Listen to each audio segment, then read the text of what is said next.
Hi, I'm Josh from FlexPerts, and I'm going to give you a quick overview of how you can actually use our custom function templates to power up your FlutterFlow app.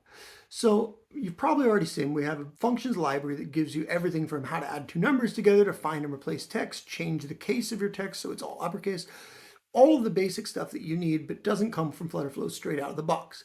The question is though, once you've copied and pasted this via the step 1, step 2, step 3 for each function into a new custom function in FlutterFlow, how do you actually use it in your app?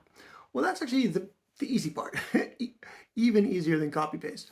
All you need to do is instead of setting your value, for instance, for a text string that you want to make into uppercase, what you're going to do is set the value as if it was from a variable, like it was coming from a Firestore document, and set it from a custom function. Select the custom function, in this case, format uppercase, and then put the input in as the text that you would have originally had there. For instance, a user's display name. And in this way, what's going to actually be displayed to the user is the result of the custom function rather than the original, because it's being processed through the custom function. Similarly, as another example, if you want to add two numbers together and display the final output, you want to set the string to the custom function for add two numbers, link up your inputs wherever they're coming from documents or from local state, and then what's going to be displayed is the final result of that custom function.